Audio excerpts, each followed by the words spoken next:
What's up, friends, and welcome to our fourth video of our Kilimanjaro series, the packing guide. Now, if you haven't seen the previous three, which is our 2 vlogs from the mountain, as well as our info guide, links are down below in the description. Go give those a watch. And at the end of this, if you still have questions, please let us know in the comments because we are still doing a Q&A, and that'll be our 5th and final Kilimanjaro video. Also, if you haven't already, don't forget to subscribe to my YouTube channel for more travel advice and adventures, and hit that bell for notifications so you'll know when all our next videos come up. But now let's get started and we'll go through all the things that we packed for our Kilimanjaro trek. So there are 2 bags that you are going to bring up Kilimanjaro: your day bag, which is what you're going to carry on your back while you're hiking, and your main bag, so your larger luggage bag, which is going to be either a duffel bag or another type of backpack.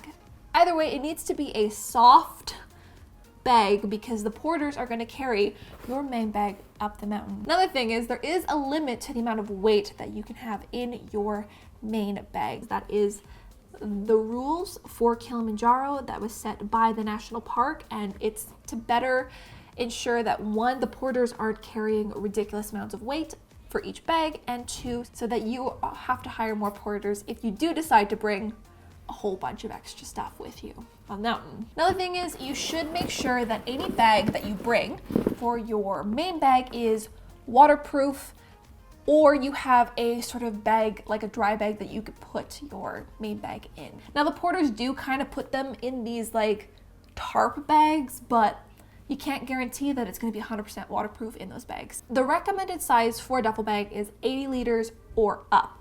Now, I had a 90-liter bag. This is a North Face duffel bag, and it was pretty good. I got all of my stuff in there, as well as our rented sleeping bags. So that is another thing to keep in mind, is that whatever bag you pack, if you're renting a sleeping bag or if you're bringing one with you, you're going to need to fit it in your duffel bag. This is the one that Matt used, so his was smaller. It was only a 70-liter bag, and the sleeping bag literally took up half of this duffel bag. So these are actually my sister's bags. She has 2 duffel bags that we ended up borrowing for the trip. There were some things that we needed to purchase because we didn't have that specific item, and a few things we ended up renting in Moshi, because Moshi, you can rent pretty much anything for your Kilimanjaro trek, because quite often luggage gets lost and people have a very strict timeline to head up the mountain, so they have to, like, at worst case scenario, you have to rent an entire bag's worth of stuff,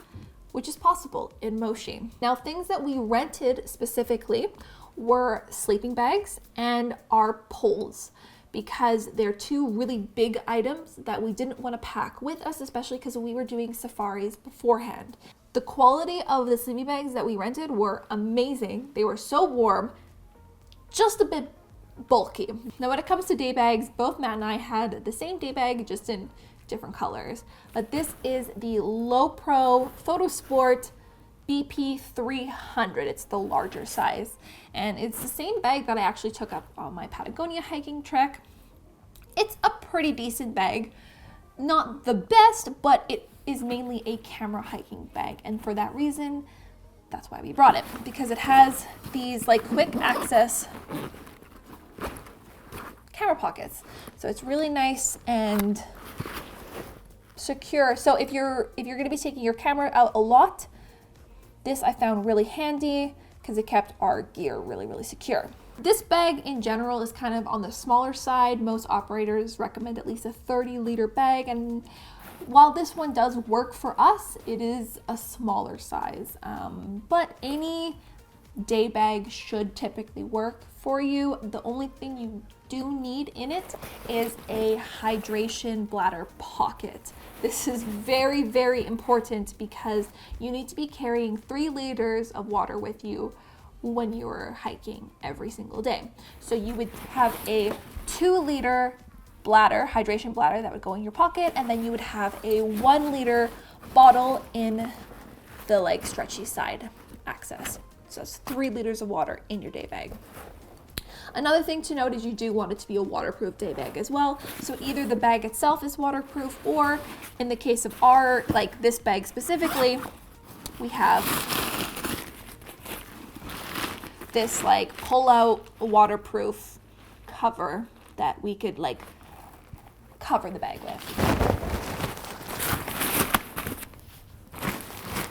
That was very awkward, but you get the point. Now, I would say this isn't necessary, but I rather enjoy these for longer hiking trips, is hip belts. So a day bag with hip belts. Obviously, before you go, you should test out any day bag that you're gonna be using, because you're gonna be wearing it for hours and hours and hours. So make sure it's quite comfortable, because there's going to be a lot of weight in it once you add 3 liters of water plus all of your other things that you need for the day. So there is one last bag that we did bring with us, not up the mountain, but we brought with us for our trek to Kilimanjaro, and that was a collapsible duffel bag. So before you go up the mountain, you start at your starting hotel where you have a meeting with your group. And that is where you will actually have a chance to leave all the things that you don't want to take up the mountain. This is very, very important, especially if you're going on safari before or after, which is what we did. So we brought a collapsible little duffel bag, and we put all of our like souvenirs, all of our things that we had in our safari trek, all of the little extra bits and bobs that we didn't need up the mountain, including all our valuables. So we didn't bring, so our passports, our important documents, all of our cash, our money, our cards, our laptops. If it wasn't valuable, we left it in this duffel bag, and if it was valuable, it was locked up in the safe at the hotel. What you take up the mountain should only be the things you absolutely need for your trek up the mountain. And every major hotel that's a starting point for Kilimanjaro will offer this service for you to leave your bag there, or your tour provider might offer a service for you to leave a bag there. We actually brought several different locks on our trip. We locked up our bag that we left at the hotel, just any kind of like TSA lock. We have a whole bunch of these. And we brought 2 other locks for our duffel bags on the mountain. So that's the bag that we would give to our porters. Not that there was really that much of value. Like, it's valuable to us because we need it for going up the mountain, but it just made us feel a little safer. Was it necessary? Probably not. It probably would have been fine, but if you're like super paranoid about your stuff, then just bring some locks, lock your bag. Be good. We made it about 20 minutes into our hike. It started pouring rain. Dumping rain. So now we have all of our rain gear on. Now, when packing your clothing for Kilimanjaro, the thing you need to remember is that you go through a whole variety of temperatures on this hike. You start off in the rainforest where it can be like 30 degrees and humid. So you're gonna be hot and sweaty with lots of sun. And then you get to the summit and it's like negative 15 degrees with wind chill, and it's Arctic temperatures, freezing cold.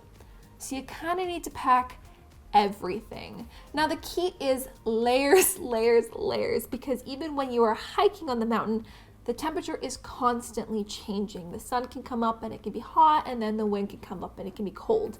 So you end up packing a lot of things in your day bag, and you kind of just do a lot of various changes throughout your day depending on what the weather decides to do. So there are 2 pairs of shoes that we brought with us on our Kilimanjaro trek. Our hiking boots, which as you can see are currently non-existent because one of the things that you are able to do, and we recommend, and what we did at the end of our trek, was to donate some of our gear to the porters, and that was our hiking shoes. We gave them after our trek was over because some of these porters are hiking up this mountain in Converse, in Crocs, in shoes with holes on them or with no heels. But any hiking boots that you bring on your trek, obviously try to get waterproof if you can. Ours weren't. It was okay. We just had wet feet for like the times it rained. A shoe with a good tread on it would also be very important because it can be kind of loose, gravelly, and at the top there is snow. Now we ended up purchasing and bringing these strap-on spikes because we were worried about the snow at the summit, but we never ended up actually using them because it was pretty compact. Now the second pair of shoes that we brought were our camp shoes. Now these are just any old sneaker that you can wear around camp, because as soon as you get to camp, you're going to want to take off your hiking boots. For the trek, I ended up bringing 2 t-shirts. So these are merino wool t-shirts, so they kind of acted like a mini base layer as well as just like a t-shirt layer. And I brought 2 pairs of hiking pants, a lighter pant, and then a slightly thicker pant. My other pair I ended up donating to the porters as well, so I only have one pair here, but I did have 2 pairs of hiking pants with me. Now, I didn't bring any shorts and honestly didn't need them. It's really only going to be warm for the first day and like the last day, and then after that, it's going to be on the slightly cooler side. So I was very comfortable in just having t-shirts as my shortest layer. When it comes to clothing, you want to stick to things that are going to dry quick and are going to breathe and are not going to be that stinky, because you're going to be wearing the same things for multiple days in a row and sweating in them. So I brought 3 pairs of base layers, 1 bottoms and 2 tops, a slightly lighter one and a warmer top. Now the lighter one is the one I would wear hiking underneath my t-shirt, and the warmer one is the one I would change into once I got to camp. And I wanted something just clean and not sweaty to wear. When it comes to merino wool, the 2 brands that I kind of have a mixture of is Icebreaker and Smart Wool. Both of them are really nice. Very pricey though, so these are like investment pieces that I've been building up over the years and various hiking trips, but they're very worth it if you can invest in some good base layers that you can use for many, many years to come. For mid layers, so these were things that I had with me in my bag that I would kind of alternate between on hiking, was my very, very tried, tested, and true vest. This is a Icebreaker merino wool vest, and oh my gosh, it is my favorite thing ever. It's lightweight, it's breathable, it's warm, and it has a bit of a windbreaker, and so it keeps you, I don't know, it's just amazing. Just the most amazing vest ever. A puffy jacket is also another really important essential item for your hike, because it can get really cold really quick, and puffy jackets you can just like, they pack down really, really nicely, so that works out well. But a good warm puffy jacket. Next up is my camp wear / sleeping wear. Obviously, as you're hiking, you're going to be warmer even when it's cooler, but when you're at camp, you're just sitting there not really doing much. So I would put on a couple more layers, and I would put on clean layers that I wasn't hiking in. So I have a pair of very nice fleecy pants here. So this is what I would sleep in, as well as I'd wear that around camp. On the colder nights, I'd even layer my thermal underneath my fleecy, and that's what I would sleep in. But these were so nice to lounge around camp with. And then I had a fleece jacket. So another layer that I would wear, I'd wear my thermals underneath, put a nice fleece jacket, and then maybe put my puffy on top, and that would be a really nice, warm, cozy camp outfit to wear. So even though we were hiking in the dry season, it rained multiple times when we were on the hike. You really want to make sure that all of the rain gear that you get is good quality, waterproof rain gear, because when it rains, it really rains. And it's really hard for you to dry off once you get wet on the mountain. Item number 1 is a rain jacket. Gore-Tex, very waterproof, with a hood. Rain pants, very important. This was something that I didn't necessarily think we would need as much, but use quite a bit. You use it if it rains. You also will use it on summit night as a windbreaker and another layer. Gaiters is another one. Gaiters, you could probably get by without gaiters.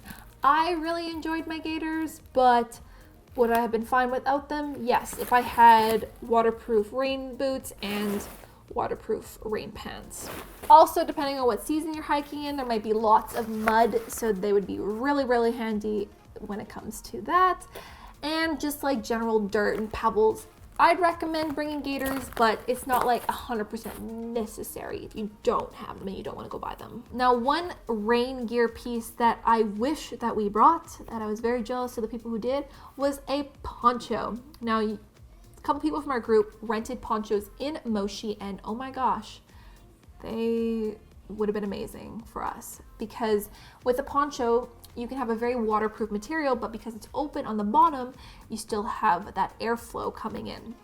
As well as, even though we had the pack cover for our day bags, water still got in where the straps were and down the back. So everything was still super soaking wet when we got to camp. Whereas a poncho, you could just take your poncho off, and then even your rain jacket would be like dry-ish underneath. So I brought 2 different hats with me. I had a waterproof bucket hat. This was for kind of like the first half of the trek. It was really nice for when it was raining because it's part waterproof. Also, it protected like all of my ears and face from the sun. Super important because it gets quite sunny up a mountain. And then a toque or beanie. Now, this is where I wore every single night to bed, around camp, on summit night. A good warm toque slash beanie. 2 pairs of gloves. One was a lighter pair that I could wear hiking and around camp. These are like our skiing, snowboarding mittens. They are ridiculously warm. I love these mittens. I have crazy cold hands. These are the Black Diamond Mercury mitts, and oh my goodness, they are amazing. You want a really, really good pair of warm mittens, not gloves, for summit night because you are hiking, especially with poles, very slowly in negative temperatures. Your hands will get so cold. Now, I brought 2 different buffs. One is just a plain merino wool buff. I used this pretty much every other day, I think. When I was hiking, I would have it like around my neck, or I'd put it up on my head if it was if it was windy. It was really nice to get the wind out of your ears. As well as I brought a balaclava for summit night. Now, this is a full hood balaclava. As you can see, it goes like that, and it would go underneath my toque, and then this part covers my mouth. This was so important for summit night because it's so cold. And as you can see, my little hack job, this happened with a pocket knife while we were hiking up the mountain. I had a lot of issues breathing. So because the air is super thin, I couldn't have anything in front of my mouth. And this is something I didn't think of and realize would be an issue until we were hiking the mountain. So I needed to cut open these holes. I needed the least amount of resistance I possibly could get for the air coming into my mouth. Like even times I had to pull my balaclava down because I just needed to get air in. I really recommend bringing a balaclava. I even had both of these layered. So I had my buff underneath my balaclava, and that was a pretty good system with my toque, and that worked really well, and that kept me warm and still allowed the airflow in. Sunglasses. So we ended up buying a new pair of sunglasses because we wanted something that really wrapped around our face because it's just a really, really strong sun when you're at 5,800 meters in the air, up high. A pair of sunglasses that wrap around and have UV protection. Very important. Socks and underwear. So Matt and I both brought 4 pairs of socks, which for me, 4 pairs was a good amount, but for Matt, his feet got wet after the first day, so his socks were actually wet for a couple days, so he wished he actually brought more. Socks are fairly light, so it's a good thing to kind of invest in more socks than less socks. Now, the types of socks that I brought are a mixture of wool hiking socks, starting from thinner pairs all the way to mega super thick. The majority of your hiking socks can be anything, but for summit night, I would recommend investing in 1 pair of really good warm socks. These are the Smart Wool mountaineering socks, I believe. So I didn't have a layer under this, so this was my only sock that I wore for summit night, but it was clean, it was dry, and it was ridiculously warm, and I'm very happy that I invested in a good pair of socks for that. So I brought 3 different bras. 2 of them were typical sports bras that I would alternate on hiking days, and then I had a softer kind of like lounge around camp bra that I could change into after hiking for the day, as well as this is what I wore up on summit night because I found that I was having issues breathing, and the sports bras were feeling way too constricting on my chest and on my lungs.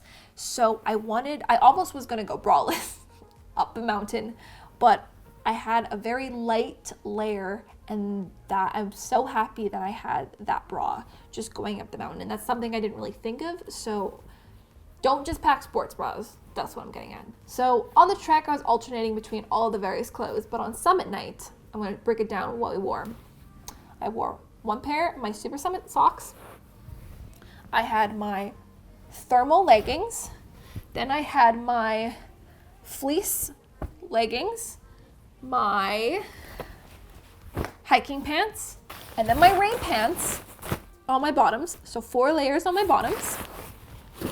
On my top, I had my warmest long sleeve thermal, a t-shirt thermal, my handy dandy vest, my fleece, my puffy jacket, and my rain jacket. So that's 6 layers on my top. Oh, and a bra, of course. My buff, my balaclava, and my toque. My mitts, and my gaiters. So pretty much all the clothes that you see here, you're gonna wear for summit night. Just to kind of give you an idea of what to expect. And that is sufficient enough to keep you warm. As well as do yourself a favor and get yourself some packing cubes. It helps keep everything organized. You can separate like dirty and clean stuff, although realistically everything's gonna get dirty.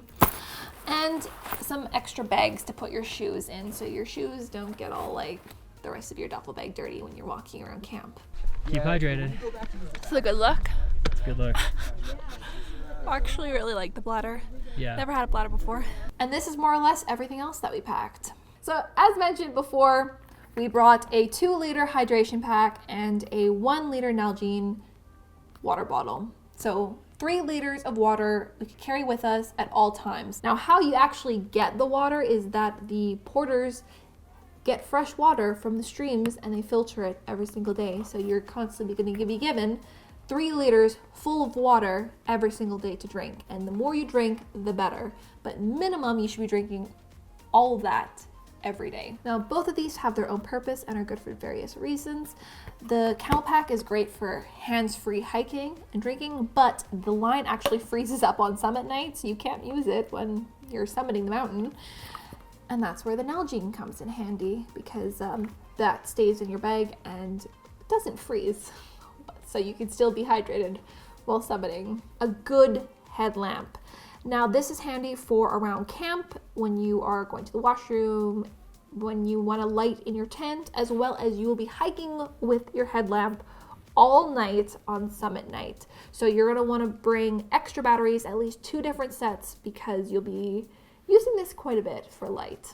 An eye mask and earplugs. Earplugs are great when you're trying to sleep because camp is very loud, and an eye mask is great for the day, I should say, before summit night, because you're trying to sleep at like 4 p.m., 1 p.m., and it's light out.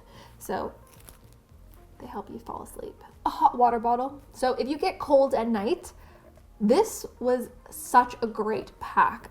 So myself and one of the other girls that we did our trek with both had hot water bottles that the camp cook would fill up for us at night, and we would have this in our sleeping bags when we fell asleep. And oh my goodness, it was amazing. If you get really cold at night, or if you're worried about getting cold at night, pack a hot water bottle and then they'll fill it up with hot water for you. Snacks. So it's always a really good idea to pack a bunch of snacks, because one of the things that can happen to you on the mountain is you can lose your appetite. So you want to have some foods that you really, really love to eat, you enjoy eating. This is especially true on summit night, and I mean just really throughout the hike. So have a couple granola bars. We also brought Oreos, which are our summit Oreos, which were really enjoyable to eat when hiking up the mountain. And you can kind of just snack on them various parts throughout the trip. Just pack some snacks. I feel like I don't need to elaborate too much on that. We packed way too many. Way too many hand warmers. The only day that we used hand warmers was summit night, and we're very happy that we had them. But you had to put, the thing with the hand warmers is you got to put them in before you start the trek up the summit, because once you're kind of on the mountain, they're not going to work as well if you're like putting them in after the fact. So these are insole foot warmers, and this is what I put in my hiking shoe, as well as my super crazy warm socks, and that is what I wore for summit night, and that was perfect for me. That kept my feet very, very warm. I highly, highly recommend bringing insole foot warmers that cover your entire foot. As well as we put a couple extra hand warmers in our pockets so we could put them in. I wish I put some hand warmers in my glove that would have been like a really good idea to put some in there, but we were already hiking before I realized that I wanted to bring a hand warmer into my gloves.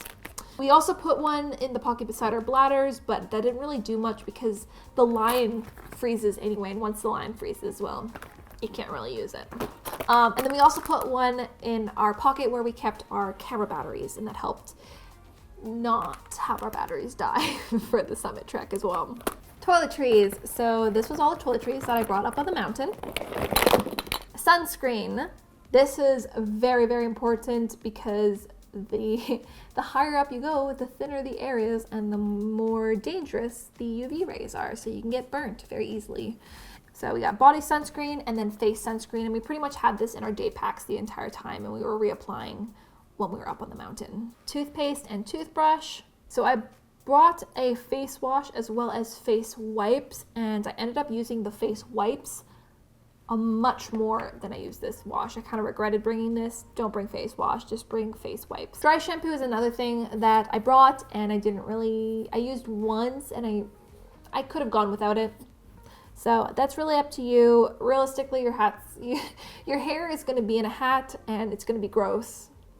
Eye drops, lip balm with SPF 30 in it. This was super important. We used a lot of lip balm. Moisturizer. Now I use an oil-based moisturizer, but I would moisturize my face in the evening because it got really dry. So my two makeup items that I brought with me were waterproof mascara. So I'd have a little mascara on and a little bit of a lightweight foundation / concealer. So I'd put that on my face for...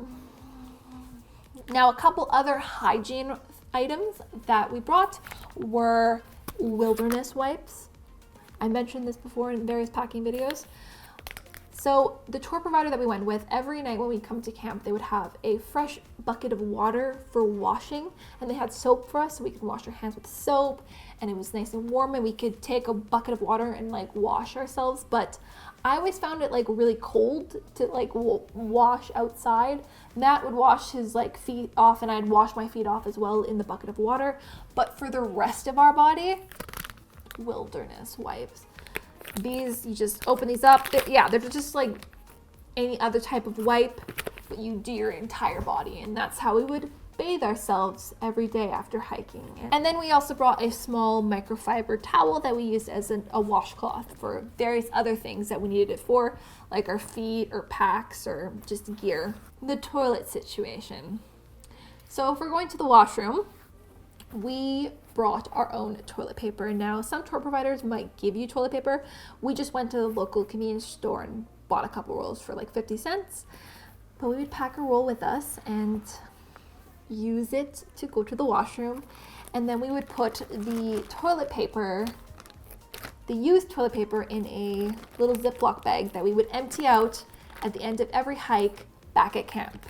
One thing to note is you're not actually allowed to bring single-use plastic bags into Tanzania, but if you're using it as like a toiletry bag, then you can bring it in. So you can see this is the TSA bag, and I actually had my toiletries in here, and then when we went up the mountain, we took it as our toilet bag. Now, this was primarily when we were hiking on the mountain, as when we were at camp, we had a dedicated toilet and we had a wash station with soap and running water.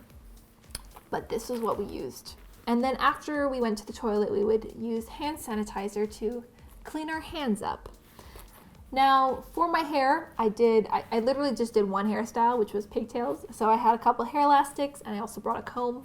Between the two of us, we had a very stocked up first aid kit full of a whole lot of things that we would need for this trip. Now, I did a video a while back about what I packed in my first aid kit, so if you want to see what's in here, links down below, you can go check it out. So I won't go through that, but everything I needed was going to be in there. So I'm not going to go through all of the various pills that we were taking since I covered that in the previous video, but in our day pack, we would carry with us all of our essential medications. So we were on Diamox, so that's the altitude sickness pill. That would be with us in our day pack. We would have our Advils with us. We'd also have like my iron, my B12. We didn't have our malaria with us because we would take that at dinner time. Another thing that was recommended to us, but we never actually ended up using, but other people swore by, were anti-nausea tablets. So we ended up picking these up just at a little pharmacy in Moshi. But for some people, if you're really suffering from the altitude sickness, like we mentioned before, you could lose your appetite or you could feel really nauseous. Anti-nausea pills would be a good thing to pack as well. Another kind of like extra thing that we did was electrolytes / oral rehydration like powders. So we would mix these in our Nalgene bottles. Don't know if that helped us, but you know, we successfully summited, so not a bad thing to have with you. Even in your general first aid kit, you should have some of those. As you're hiking a mountain, there's no power, so any of the electronics that you bring with you, you're going to want to be fully charged, and most importantly, you're going to want a power source, so a power bank, and you want to be able to have the cords that can charge all your electronics from that power bank. So Matt and I each took a 20,000 milliampere battery bank, which was way more than we needed because we were filming on 2 cameras every day. I was doing stories on my phone, but being very conservative on that, as well as I was using my Apple Watch to kind of track some of the things that we were doing. You could probably get by with like a 10,000 milliampere battery pack, but I do highly recommend investing in one, not just for this trip, it's just a good idea to have in general. We ended up donating both of our battery banks to to our guides actually, to use on Kilimanjaro for the rest of their season. So we bought new ones for ourselves, and yeah, they're really great. So I didn't really use my phone on the hike aside from using it for stories. Other people actually got cell signal and they were using it throughout the whole hike, taking photos, whatnot. Again, invest in a good power bank and you'll be able to use your phone all that you want. An e-reader is something that both Matt and I brought.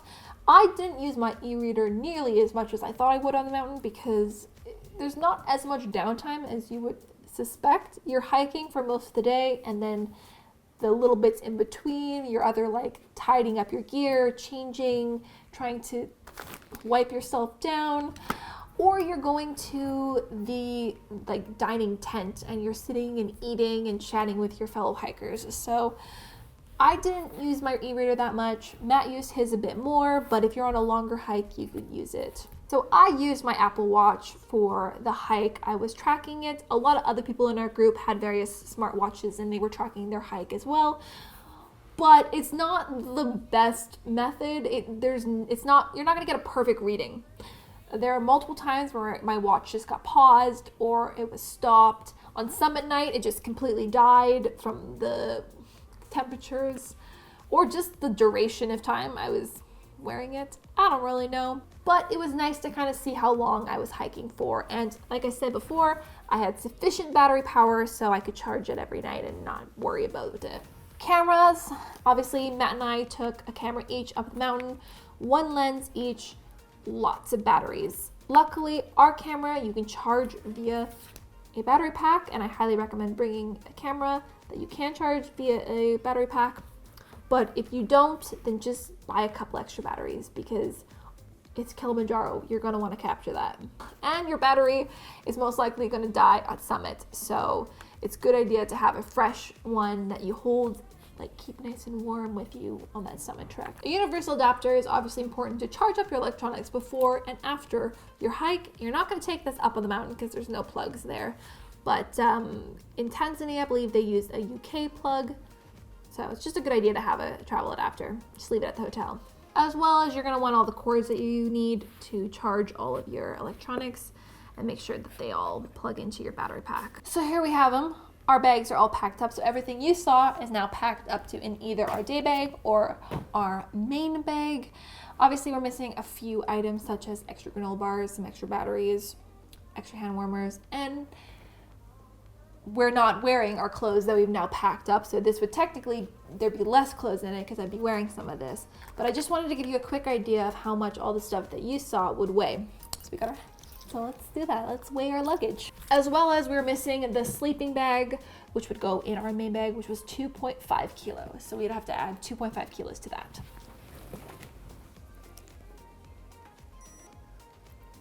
So this bag is currently 7.25 kilos. So add the 2.5 and you're at just under 10 kilos. So very well under the 15 kilo limit.